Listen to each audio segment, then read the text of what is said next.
Nafikiri maandalizi hayawezi kuwa tofauti sana kama mechi nyingine, lakini ni kwa sababu ni mechi ambayo inabeba hisia ya wanamchezo wengi, hisia ya mashabiki wengi, kwa sababu ni mechi ya dabi, lakini hakuna maandalizi mengine tofauti. Kitu ambacho tunaweza kuona kwamba ni tofauti ni mchezo wenyewe kesho. Unakuwa ni mchezo mpya, huwezi kukompea na mechi ambazo za nyuma ambazo umezicheza, kwa sababu kila kitu kinakuwa kipya kiwanjani. Ukaangalia namna ambavyo mashabiki wanakuwa wengi, pressure ya mchezo wenyewe kwa wachezaji, kwa mashabiki na viongozi pia. Lakini niondoe tu hofu kwamba sisi hatuna pressure yoyote. Tumejiandaa vizuri kwa ajili ya mchezo wa kesho. Tunaiheshimu Simba, ni timu nzuri, timu kubwa, na tunaamini lolote linaweza likatokea, aidha ni kwa wao au kwetu sisi kushinda katika mchezo wa kesho.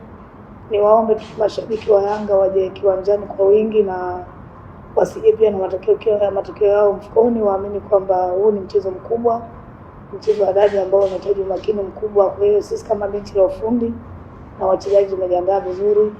Ni mechi nzuri pia za kutafsiri sisi na makocha na wachezaji pia, kwa sababu ni mechi kubwa ambayo inaweza kukuonyesha wewe ni mwalimu wa aina gani au ni mchezaji wa aina gani. Kwa hiyo tumeandaa wachezaji vizuri, na mimi na sisi pia tuko vizuri kiakili na kimwili kuhakikisha kwamba tunauendea mchezo wa kesho kwa matokeo mazuri.